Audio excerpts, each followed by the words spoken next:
राधे राधे दोस्तों, कैसे हैं आप सब। स्वागत है आपका अपने चैनल पर। आज हम बात करने जा रहे हैं जो ऐसे लोग जो तंत्र विद्या में विश्वास करते हैं। ऐसे लोग जो भगवान पर, यूनिवर्स पर फेथ करते हुए भी कभी कभी कुछ चीज़ों में उलझ जाते हैं। तंत्र विद्या जो बनाई गई थी वो लोगों का बुरा करने के लिए नहीं बनाई गई थी, वो लोगों का अच्छा करने के लिए बनाई गई थी। लेकिन कुछ लोगों ने इसको अपने फायदे के अनुसार यूज करना शुरू कर दिया, जो ये सोचते हैं कि साइकिक अटैक करने से या गलत एनर्जी दूसरों तक पहुंचाने से उनका भला हो जाएगा या उनका भला होगा। और ऐसे लोग अगर ये सोचते हैं, क्योंकि काफ़ी लोग आज के टाइम पर उलझे हुए हैं इन्हीं चीज़ों में, बाबाओं के पास जाना, तंत्र विद्या करना, या खुद में ही स्पिरिचुअल एक्टिविटी में जाकर अपने स्पिरिचुअलिटी को ना निभाते हुए भगवान से ऐसी मांग करना। एक बच्चा होता है, वो अपने माँ बाप से धमकियाँ देता है या उनसे रो रो के जिद करता है, तो कई बार माँ बाप वो चीज़ें भी दे देते हैं जो चीज़ें वो लेकर नहीं देना चाहते। लेकिन क्योंकि उनको उस चीज़ का रिजल्ट मालूम होता है कि ये चीज़ें इसके लिए हार्मफुल हैं, लेकिन फिर भी वो बच्चा नहीं समझता। ऐसे ही वो लोग जो तंत्र विद्या में हैं या मानसिक तौर से ऐसी चीज़ों पर विश्वास रखते हैं या मानसिक तौर पर इस चीज़ के लिए ऐसी तंत्र विद्या में विश्वास रखते हैं और ऐसा सोचते हैं कि वो अपने हर काम को बनाने के लिए या किसी का बुरा करने के लिए ऐसी चीज़ों को दूसरों पर इस्तेमाल करें। या जैसे कि कई बार होता है कि जो इंसान नज़र लगाना, इसे भी एक तरीके की तांत्रिक विद्या ही कही जा सकता है, क्योंकि जब कोई इंसान अंदरूनी तौर पर बहुत गंदे तरीके से किसी के बारे में गंदी एनर्जी फैलाता है, तो वो भी एक तंत्र ही है। वो जब किसी के लिए ऐसा इंसान जब खुश नहीं होता, कोई किसी के लिए जब किसी की प्रोग्रेस देखकर खुश नहीं होता, या कहीं ना कहीं उसकी किसी भी रिलेशन से खुश नहीं होता, मतलब अपना होकर भी जो अंदर से गलत भावना रखता है दूसरे के लिए, वो भी एक तरीके से तंत्र ही है, क्योंकि वो लगातार अपनी गंदी एनर्जी, गंदी वाइब्स दूसरों की तरफ फेंकता है। तो ऐसे में इन ऐसे लोग जब ऐसी चीज़ें करते हैं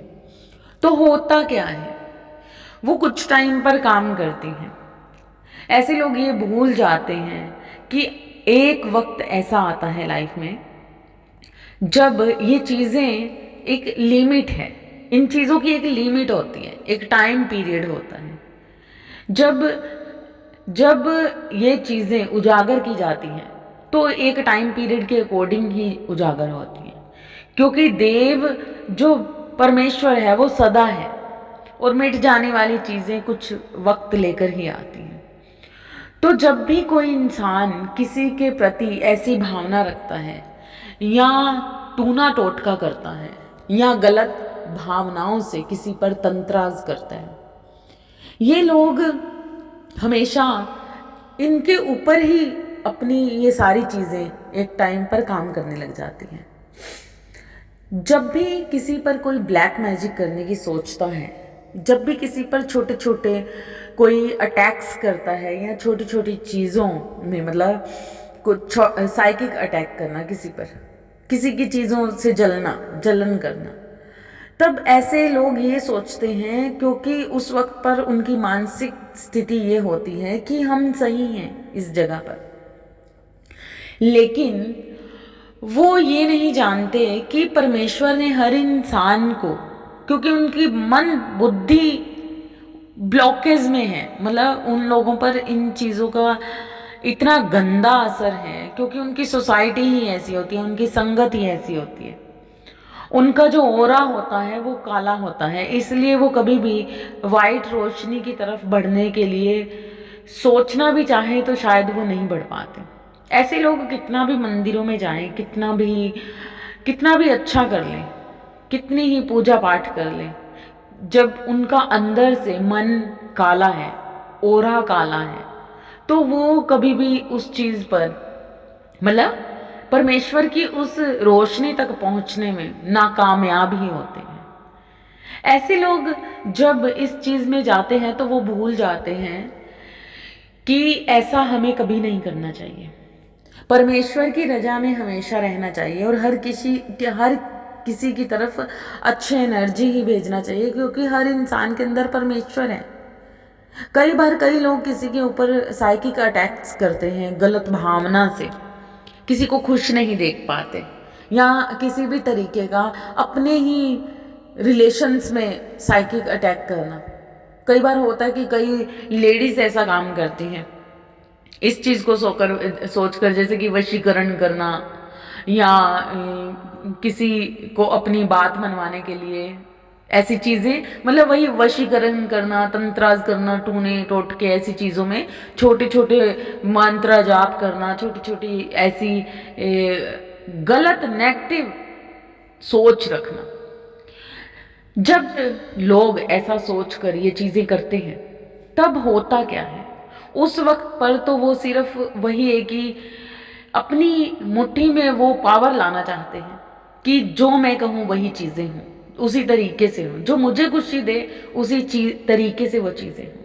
तो इसलिए कई बार उनकी वो छोटे छोटे किए हुए तंत्राज या गलत साइकिक अटैक दूसरे को हार्मफुल होते हैं, वो काम कर जाते हैं। लेकिन वो काम किस लिमिट तक करते हैं, जिस लिमिट तक सामने वाला इंसान वीक होगा। जब कोई इंसान अपने ओरा से वीक होता है तब उस इंसान के ऊपर ये साइकिक अटैक बहुत ज्यादा आते हैं। लेकिन और ये साइकिक अटैक की लिमिट्स साल तक भी चली जाती हैं, कुछ मंथ तक चली जाती है, कई बार 2-2 साल तक चली जाती हैं, लेकिन इससे ज्यादा इसकी उम्र नहीं होती है। जब भी कोई आपकी तरफ, आपको ऐसा लगता है कि किसी ने साइकिक अटैक किया है या कोई नेगेटिविटी है या किसी ने ब्लैक मैजिक तो नहीं कर दिया, कुछ ऐसी चीज़ें तो नहीं हो गई, तो जब भी आपका मन में ये चीज़ें हो तो आप देखोगे कि आपके साथ क्या होगा, आप मानसिक तौर पर परेशान हो जाएंगे, आप अनबैलेंस्ड हो जाओगे, चिड़चिड़ापन आ जाएगा, झगड़े हो जाएंगे, बैठे बैठे चीज़ें खराब हो जाएंगी। ये निशानियां हैं उस साइकिक अटैक की। लेकिन अगर आपका, जिस पर ये साइकिक अटैक किया गया, अगर उसका ओरा वाइट हुआ, अगर उस इंसान का ओरा प्रकाशमय हुआ, तो ऐसे इंसान पर जब कोई साइकिक अटैक करता है या ऐसा ही छोटा मोटा कोई तंत्राज या टूना टोटका करता है, तो ऐसे इंसानों को बहुत इस चीज़ से कोई फर्क नहीं पड़ता, क्योंकि उन पे किए हुए साइकिक अटैक हमेशा, जैसे कि हम दीवार पर गेंद फेंकते हैं और वो गेंद वापस चली जाती है, उसी तरीके से ये साइकिक अटैक उनको बस इतना सा, बस उन तक पहुंचते हैं और उनसे लगकर वही साइकिक अटैक वापस, जिस इंसान ने आपके साथ कुछ भी किया हुआ है, ऐसा चीज कुछ भी किया ऐसा, ये साइकिक अटैक वैसे ही उसी इंसान पर वापस चला जाता है। और अगर बाय चांस ऐसा इंसान जो वीक है उस पर कोई साइकिक अटैक या ब्लैक मैजिक या कुछ ऐसी चीजें करता है, तो इस पर भी आपको घबराने की जरूरत नहीं है। ऐसे इंसान के साथ भी क्या होता है, उस पर वो साइकिक अटैक का फर्क पड़ेगा, उसके घर की बरकत पे फर्क पड़ेगा, उन वहां पर चिड़चिड़ापन होने लग जाएगा, झगड़े लड़ाइयाँ या कुछ ना कुछ ऐसा माहौल रहेगा कि नेगेटिविटी सी बनी रहेगी, अच्छा फील नहीं होगा, मन के भाव बड़े चिड़चिड़े से और मायूस से होंगे। तो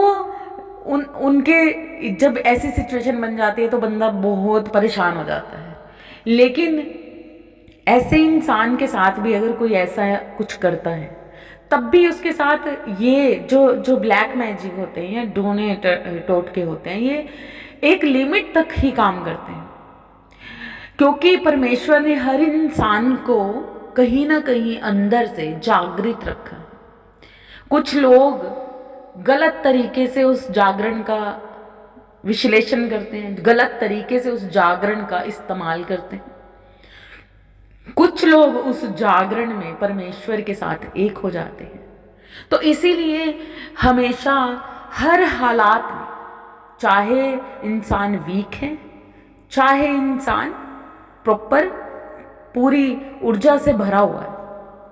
दोनों ही इंसानों, ऐसी सिचुएशन में दोनों तरीके के इंसानों पर जब भी साइकिक अटैक किया जाएगा, जब भी नेगेटिविटी भेजी जाएगी, तब क्या होगा, बस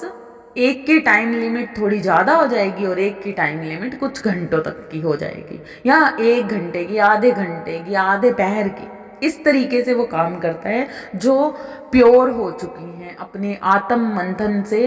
खुद को प्योर कर चुके हैं। लेकिन जो थोड़े वीक सोल हैं, उनके ऊपर भी वो साइकिक अटैक एक लिमिट तक ही रहता है। और यहाँ पर मैं उन लोगों से कहना चाहती हूँ जो इन चीज़ों में फंसे हुए हैं, जब वो ये चीज़ों में फंसे हुए हैं ना, तो ऐसे लोग ये चीज़ें सोच लो कि ये साइकिक अटैक आप पर ही वापस आने वाला है। क्योंकि जब भी कोई ऐसा इंसान किसी से कोई टूना टोटका करवाता है, तंत्राज करवाता है, तब भी जिससे आपने करवाया प्रोटेक्शन उसने अपनी रखी होगी, लेकिन जिसने करवाया होता है ना, उसी पर वापस वो साइकिक अटैक जाता ही जाता है। क्योंकि ये परमेश्वर की परिभाषा है। जब एक इंसान साइलेंट होकर इन चीज़ों से मालूम ही नहीं, बेखबर है, लेकिन एक इंसान अपने मन की, अपने दिमाग से साजिशें रच रहा है, तो उसका किसी भी उस इंसान को जवाब देने की जरूरत नहीं पड़ती जिस पे ये चीज़ें हुई हैं। वो अगर भगवान का बंदा है तो वो भगवान के तो सारे ही बंदे होते हैं, लेकिन जब घर पे प्रॉब्लम्स आ गई, अगर वो बंदे ने सह ली और उसका टाइम पीरियड कंप्लीट कर लिया उसने, तो उसके बाद जिस इंसान ने साइकिक अटैक किए, जिस लोगों ने ब्लैक मैजिक किए, उनका हाल बहुत बुरा होने वाला है। वो किसी ना किसी चीज़ों में इस तरीके से फंस जाएंगे, उनकी मानसिक स्थिति इतनी खराब हो जाएगी कि फिर वो वापस उभर नहीं पड़ते। क्योंकि कर्म जिस पे किया गया है उसके परमेश्वर उस टाइम का जवाब देने के लिए खुद खड़े हैं। लेकिन जिस इंसान ने इतनी गंदी एनर्जी किसी की साइड की होती है या कुछ ऐसा किया होता है, वो लोग भूल जाएं, उनकी तो टाइम लिमिट भी नहीं होती, क्योंकि उनका फिर जो हश्र होता है वो बहुत ही बुरा होता है। तो ऐसे लोगों से मैं ये कहना चाहूँगी कि अगर आपको किसी से अच्छा नहीं लिंक है, या आप किसी के बारे में अच्छा नहीं सोचते हो, या कोई आपको अच्छा नहीं लगता, या आप कुछ भी ऐसी चीज़ों में हो कि आप किसी से परेशान हो, भले ही सामने वाला ही बुरा है, आपको लगता है कि मैं सही, हम सही हैं, सामने वाला बुरा है इसलिए हमने ऐसा किया, तब भी ऐसे लोगों के लिए ये मैसेज है कि वो लोग अपना बुरा मत करें। क्योंकि हर इंसान के अंदर ईश्वर बसता है। जब ईश्वर बोलता है ना, तो कोई इंसान नहीं बोल पाता। इसलिए किसी के का बुरा करने से पहले, किसी के बारे में किसी पर गलत अटैक्स करने के बारे में, किसी के ऊपर अपनी गंदी एनर्जी फेंकने से पहले इतना सोच लीजिए कि परमेश्वर के चुंगल से तो कोई नहीं बच सकता। एक इंसान का कुछ नहीं बिगाड़ सकता, लेकिन जब ईश्वर बोलते हैं ना, तो इंसान बिल्कुल गूंगे हो जाते हैं। तो आप कभी भी अगर आपको ऐसा लगे कि हमें किसी तरीके की परेशानी है, किसी तरीके की प्रॉब्लम्स है, और किसी से प्रॉब्लम है, और आपको ऐसा लगता है कि वो इंसान बुरा है और मैं सही हूँ इसलिए मैंने ये किया, इसलिए पाप नहीं है, तो ऐसी भावना अपने मन से निकाल दीजिए। क्योंकि जब भी कुछ गलत होता है, जब भी कुछ चीज़ें गलत की जाती हैं, वो हमेशा के लिए गलत ही होती हैं। आपको किसी तरीके की किसी से प्रॉब्लम है, आप परमेश्वर में ध्यान कीजिए, आप भगवान से उस चीज़ का सिमरन कीजिए, आप उस चीज़ में जाइए, प्योरिटी में जाइए। अगर आप किसी को देखकर खुश नहीं हैं, तो इसका मतलब ये नहीं है कि भगवान आपको आशीर्वाद देगा कि हाँ तुम खुश नहीं हो क्योंकि तुम प्रॉब्लम में हो। ऐसा कुछ नहीं है। अगर आप गलत तरीके से अपनी सोच को किसी पर थोप रहे हो और भगवान की रजा को ठुकरा रहे हो,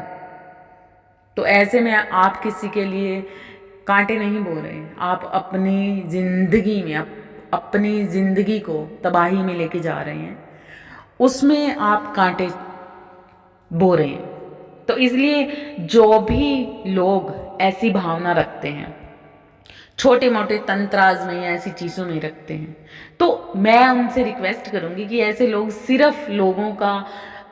दूसरों का भला सोचें, अच्छा सोचें, नेक शुद्धि से, नेक बुद्धि से दूसरों के लिए नेक नियत रखें, ताकि जो आप दोगे आपको वही दिया जाएगा और दुगने भाव में दिया जाएगा, क्योंकि हर चीज़ जब परमेश्वर देता है तो बोनस के देता है। Radhe Radhe, thank you so much.